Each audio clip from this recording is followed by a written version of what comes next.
శ్రీమతి నమః. ఎక్కడ పడితే అక్కడ వీడియోలు తీసేసుకుంటాం, షూటింగ్లు పెట్టేసుకుంటాం, ప్రైవేట్ ఆల్బమ్లు చేసేసుకుంటాం.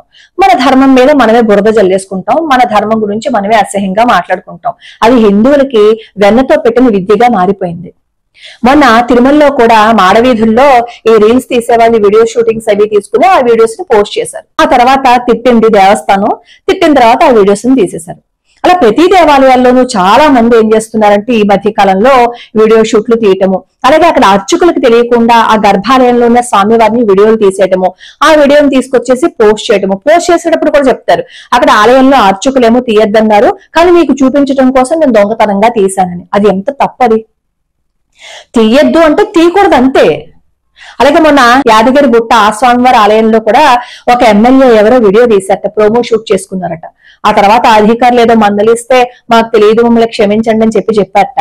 ఈ మాటలన్నీ నేను ఎందుకు చెప్తున్నాను అంటే, నిన్న కాళేశ్వరంలో మధుప్రియ అని ఒక పాటలు పాడే అమ్మాయి గర్భాలయంలో స్వామివారి పానవట్టం దగ్గర నుంచి వీడియో షూట్ చేశారు. ఆ అమ్మాయి ప్రైవేట్ ఆల్బమ్ మీద చిత్రీకరించుకోవటం కోసం భక్తుల్ని బయట ఆపేసి గర్భాలయం తలుపులు వేసేసి ఆ లోపల వీడియో షూట్ చేశారట. అది ఎంత అపచారం.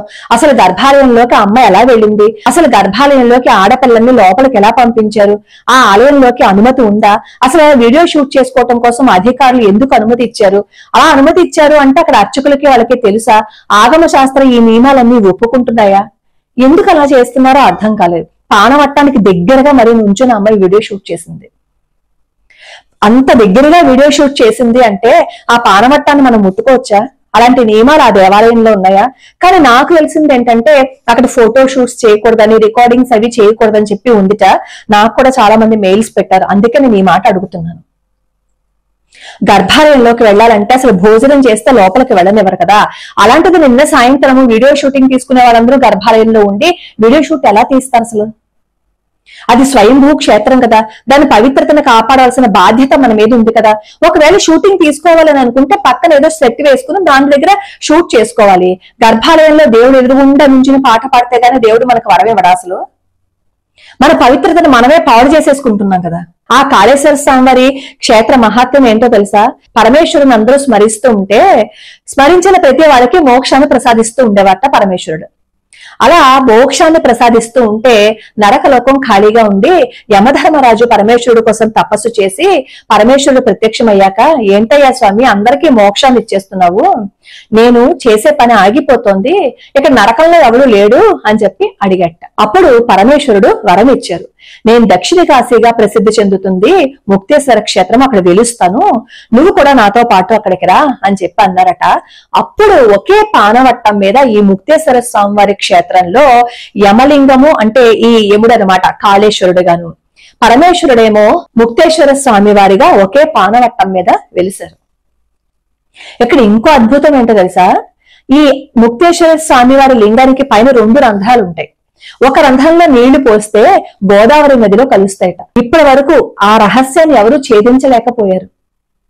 శివలింగం దగ్గర నుంచి ఆ గోదావరి నదికి దారి ఎలా ఏర్పడింది, అసలు అది ఎలా వచ్చింది, ఎవ్వరికి ఇప్పటి వరకు అర్థం కాని ప్రశ్నే.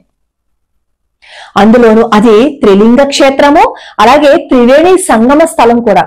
ప్రాణహిత, గోదావరి, అలాగే సరస్వతి నది అక్కడ అంతర్వాహినిగా ఉంది. అలాగే త్రిలింగ క్షేత్రం, ద్రాక్షారామము, శ్రీశైలము, కాళేశ్వరము, అన్ని ప్రాముఖ్యతలు ఉన్నాయే. స్వయంభూగా అక్కడ స్వామివారు వెలిశారు కదా. భక్తుల మనోభావాలు దెబ్బతీసే విధంగా ప్రైవేట్ ఆల్బమ్లు అక్కడ తీసుకోవడం ఏం చెప్పండి? అది ఎంత తప్పది.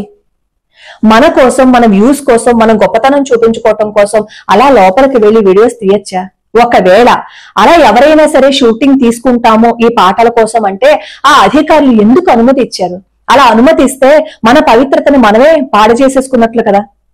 ఎప్పుడో కాకతీయులు కట్టించిన క్షేత్రం అది. స్వామివారు స్వయంభూగా వెలిస్తే ఎప్పుడో కాకతీయులు ఆ క్షేత్రానికి ఆలయాన్ని నిర్మించారు. అలాంటి పురాతన కట్టడాల యొక్క గొప్పతనాన్ని, మాహత్యాన్ని వీలైతే నలుగురికి చెప్పడం మానేసి ఇలాంటి ప్రైవేట్ షూటింగ్స్ కోసమో ఆల్బమ్స్ కోసమో మనం గనక అనుమతిస్తే మన పవిత్రతని మనమే పాడు చేసుకున్నాం. ఎవరో వచ్చి మన ఆలయాల మీద బురద చల్లక్కర్లేదు, మనమే మన పవిత్రతను కిందకి లాగేసుకుంటున్నాం. అక్కడ శక్తి అన్ని పోతున్నాయి, ఆచారాలు సంప్రదాయాలన్నీ తొంగలో తొక్కేసుకుంటున్నాం. అందుకే ఎవడో వస్తాడు మన ధర్మం మీద బురద చల్లుతాడు. దేవాలయ అధికారులు ఇలాంటి ప్రైవేట్ ఆల్బమ్స్ కి మీరు అనుమతి ఇవ్వకండి. ఎవరైనా చూడాలి అని అనుకుంటే క్షేత్రానికి వచ్చి చూస్తారు. మన తిరుమల తిరుపతి దేవస్థానంలో స్వామివారి యొక్క విగ్రహాన్ని ఎవరైనా వీడియో తీయడానికి ఒప్పుకుంటారా చెప్పండి? అలా కొన్ని స్వయంభూ క్షేత్రాల్లో ఈ మధ్య కాలంలో తీయనివ్వటం లేదు. అలా తీయనివ్వకుండా ఉంటేనే ఆ క్షేత్రం యొక్క మాహత్యం ఎప్పటికీ అలా నిలబడి ఉంటుంది. ఆ శక్తి ఎప్పటికీ అలా నిలిచి ఉంటుంది. ఆ శక్తిని కాపాడుకోవాల్సిన బాధ్యత మనది. లోకా సమస్తా సుఖినో భవంతు, సర్వే జనా సుఖినో భవంతు.